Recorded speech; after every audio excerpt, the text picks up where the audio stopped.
আসসালামু আলাইকুম। ঈদ মোবারক।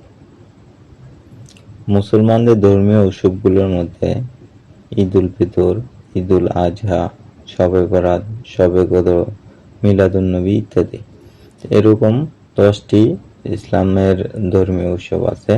তার মধ্যে আমরা আসলে মূলত দুটা উৎসবকে আমরা একটু প্রাধান্য বেশি দেই। তার মধ্যে হলো ঈদ উল ফিতর এবং ঈদ উল আজহা। ঈদ উল ফিতর মানে যেই উৎসবে আমরা ফিতরা আদায় করি অথবা রোজা রাখি, রোজার শেষে হয়, আমরা অনেকে বলি রোজার ঈদ অথবা ঈদ উল ফিতর।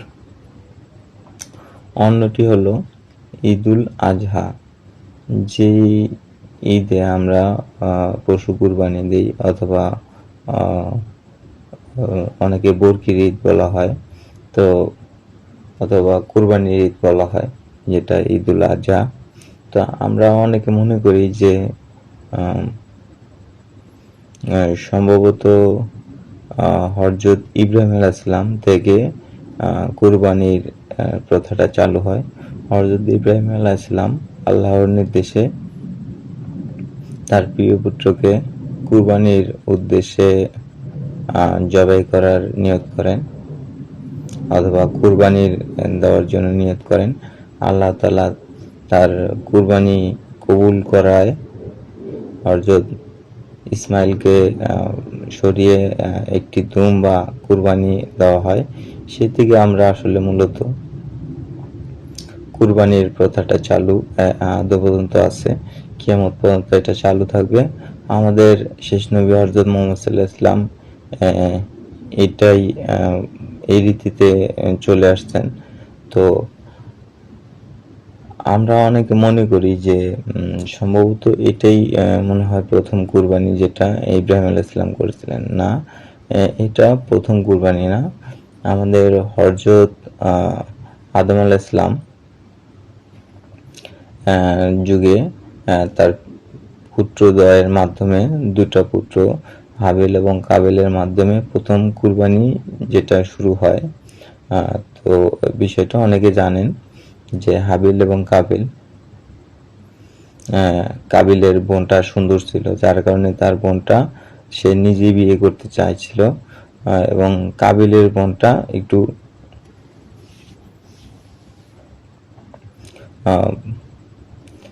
কাবিলের বোনটা সুন্দরী ছিল এবং হাবিলের বোনটা একটু কুৎসিত ছিল, যার কারণে কাবিল যাকে বিয়ে করবে সে কুৎসিতের ভাগে পড়ে, মানে একটু কম সুন্দরী, যেটা কুৎসিত বললে ভুল হবে, কম সুন্দরী। তো হাবিলের ভাগে আপনার সুন্দরী মেয়েটা পড়ে এবং কাবিলের ভাগে একটু কম সুন্দরী মেয়ে পড়ে, যার কারণে তাদের মধ্যে দ্বিধাদ্বন্দ্ব তৈরি হয়। কাবিল এটা আসলে কিছুতেই মেনে নিতে রাজি না। পরবর্তীতে তার পিতা হযরত আদম আলাইহিস সালাম সিদ্ধান্ত নেন যে তোমরা দুজন কুরবানি দাও, যার কুরবানি কবুল হবে সেই সুন্দরী মেয়েকে বিয়ে করবে।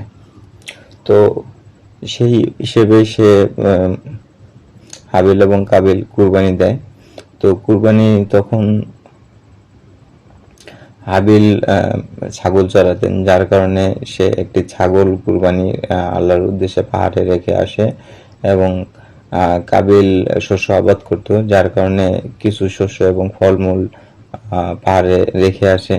তো তখনকার যুগের একটা এই সিস্টেমটা ছিল যে যার কুরবানি কবুল হবে তার কুরবানিটা আকাশ থেকেও আগুন এসে তার কুরবানিটা তার জিনিসটাকে জ্বালিয়ে দিবে, এ থেকে বোঝা যাবে যে তার কুরবানি কবুল হলো। তো কাবিলের কুরবানিটা কবুল না হয়, হাবিলের কুরবানি যেটা ছাগল রেখে আসছিল সেটা কবুল হয় এবং আগুন দিয়ে জ্বালানো হয়। এ থেকে বোঝা গেল যে কাবিলের কুরবানি কবুল হয়নি, হাবিলের কুরবানি কবুল হয়েছে। তো এই জিনিসটা কাবিল কিছুতেই মানতে নারাজ। তো নারাজ হওয়ার কারণেই সে ক্রুদ্ধ হয়ে তার ভাইকে খুন করার পরিকল্পনা করে। যাই হোক, আমরা ওই বিষয়ে যাব না। আমরা করব যে পৃথিবীর প্রথম কুরবানি যেটা শুরু হয় সেটা হলো হযরত আদম আলাইহিস সালাম থেকে শুরু হয়েছে, এবং যেহেতু শস্য আবাদ হইতো, শস্য দেওয়া হয়েছে, তার মানে বোঝা গেল যে হযরত আদম আলাইহিস সালাম থেকেই আসলে মূলত শস্য আবাদ এবং ছাগল মহিষ চারানো এই জিনিসগুলো ওই আমলেই ছিল। তো আসলে এই জিনিসটাই ক্লিয়ার করার জন্য যে আসলে ইব্রাহিম আলাইহিস সালাম নাকি আদম আলাইহিস সালাম থেকে কুরবানি শুরু হয়, মূলত হযরত আদম আলাইহিস সালাম থেকেই কুরবানির প্রথা চালু হয়। তো এরপরেও অনেক নবী রাসূলগণ তারা কুরবানি দিয়েছেন এই রীতিতেই। সবাইকে আবারও পবিত্র ঈদুল আজহার শুভেচ্ছা জানিয়ে শেষ করছি।